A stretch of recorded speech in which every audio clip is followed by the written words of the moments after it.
Quand j'étais petite, je me posais pas de grandes questions sur le sens de la vie. Je voulais juste jouer, rigoler, regarder des animés, rêver un peu. Et pourtant, avec le temps, une question a commencé à me trotter dans la tête.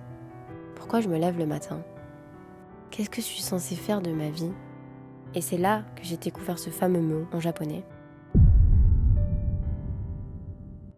L'ikigai en japonais, ça veut dire ce qui fait que la vie vaut la peine d'être vécue. Et ce n'est pas juste une passion, un métier, ce que tu aimes, ce en quoi tu es doué, ce dont le monde a besoin et ce pourquoi tu peux être payé.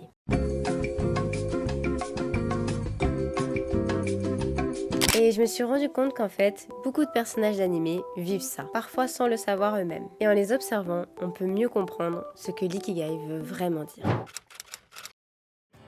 Quand on est enfant, on vit souvent l'instant. On ne pense pas à ce qu'on veut être, mais plutôt à ce qu'on veut faire. On aime dessiner, courir, rêver d'aventure. On ne se dit pas « est-ce que je peux vivre de ça ? Est-ce que le monde en a besoin ?» Et c'est seulement en grandissant, en devant faire des choix, que la question de l'ikigai se pose. Quel métier choisir ? Quel sens je veux donner à ma vie ? Qu'est-ce que je veux vraiment apporter ? Et je pense honnêtement que dans toute une vie, on passe tous par une phase comme ça.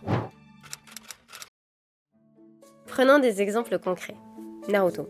Depuis tout petit, il veut devenir Hokage. Pour être reconnu, pour être aimé, pour protéger. Il est animé par une passion profonde. Et même quand tout le monde le rejette, il ne lâche rien. Il aime se surpasser, apprendre, se battre pour ceux qu'il aime. Et ça, c'est vraiment une leçon importante. Parce que ton ikigai commence souvent par quelque chose qui t'anime profondément. Même si personne ne comprend encore pourquoi. Mais il faut vous douter bien, aimer ça ne suffit pas. Il faut aussi se découvrir des talents, des compétences qu'on peut développer. Dans IQ, par exemple, prenons l'exemple de Hinata. Il n'a pas du tout le physique pour faire du volley. Et pourtant, il a de l'énergie, il a de la volonté et un instinct incroyable. Il bosse plus que les autres, observe et apprend. Et petit à petit, il devient vraiment bon. Et c'est ça la vocation, un talent qui grandit avec toi. Parfois, ce que tu fais dans la vie, c'est pas juste pour toi.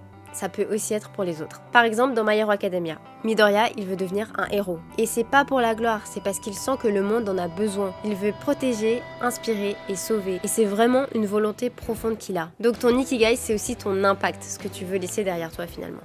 C'est pourquoi tu peux être payé. On vit dans un monde où on doit manger, payer un loyer, vivre en fait. Et là, on a un très bon exemple dans Shokugeki no Soma ou Food Wars. Et bah Soma, il aime cuisiner. Que dis-je, il adore même. Mais il comprend que pour aller loin, il est obligé de devenir un pro. Il doit créer un vrai business, innover et apprendre les règles du jeu, qu'est la vie. Et c'est comme ça qu'il transforme sa passion en profession. Tout s'aligne. Et parfois, tout peut s'aligner. Et pour moi, le fils est l'exemple parfait. Il aime l'aventure, il est doué pour diriger, se battre et inspirer. Il libère des peuples, il défie les plus hauts placés et il vit de ça à sa manière. On peut dire que Luffy a trouvé son ikigai. Il vit selon ses règles, en suivant ce qui lui semble être juste. Et ça, croyez-moi, c'est très très puissant. Une quête personnelle. Pour être honnête avec vous, chercher son ikigai, c'est vraiment pas simple. Et c'est même parfois très très très douloureux. On doute, on se compare, on se sent en retard. Parfois, on avance à l'aveugle en fait. On cherche un sens, une direction, sans vraiment savoir par où commencer. Et pourtant, je pense que j'ai une vraie chance dans la vie. C'est que j'ai grandi avec les animés. Et je pense que ça m'a sincèrement sauvée plusieurs fois dans ma vie. Ces histoires, ces personnages, ils m'ont toujours inspirée dans ma vie. Mais si je devais en retenir qu'un seul, et je pense que vous le savez, c'est Naruto.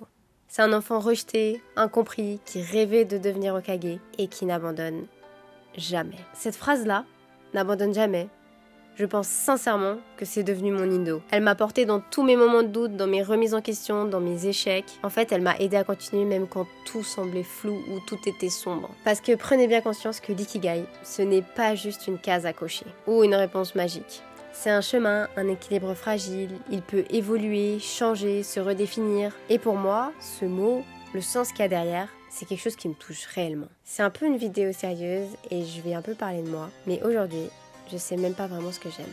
Je crois que j'aime bien créer, partager, mais je me pose encore beaucoup de questions. Donc si vous êtes aussi dans ce cas-là, sachez que vous n'êtes pas les seuls. Mais malgré ça, petit à petit, j'essaie de construire une vie qui a du sens. Une vie alignée avec qui je suis et pas ce que les autres attendent de moi. Et ça, je crois que c'est vraiment le plus beau dans cette quête. C'est que même si on sait pas vraiment où on va, tant qu'on continue d'avancer, tant qu'on reste fidèle à ce qui nous anime vraiment, c'est qu'on est déjà un peu en train de vivre notre ikigai finalement. Voilà, c'est la fin de cette vidéo. J'ai vraiment pas l'habitude de faire ce genre de vidéo, plutôt sérieuse. Mais là, c'est un sujet qui me tenait vraiment à cœur parce que vraiment, depuis quelques années, depuis que j'ai découvert l'existence de ce mot, c'est quelque chose qui reste dans ma tête parce que comme j'ai dit, on pense tous et en fait, ce mot-là, c'était comme si c'était une mini-réponse à toutes les pensées que j'ai eues dans toute ma vie. Et j'ai voulu en faire une vidéo parce que je trouvais ça super important de faire le rapprochement avec les animés, sachant que j'ai grandi avec, mais surtout c'est ma passion. Et disons que c'est un mix de tout cette vidéo. Donc si vous êtes encore là, merci beaucoup de l'avoir regardé jusqu'au bout. Moi, quelque chose qui m'intéresserait vraiment, si vous êtes dans le même cas que moi, que vous avez grandi avec les animés, quel personnage vous a aidé à grandir? Si vous me connaissez, et comme vous avez pu le voir dans la vidéo, vraiment moi, c'est Naruto, ça a toujours été Naruto et je pense que ça le sera toujours. En tout cas, même si cette vidéo était assez sérieuse, j'espère qu'elle vous aura quand même plu. Et comme d'habitude, on se retrouve tous les mercredis à 16 h pour une nouvelle vidéo. Et continuez à chercher ce truc qui fait vraiment battre votre cœur. C'était Kyo. Bye bye!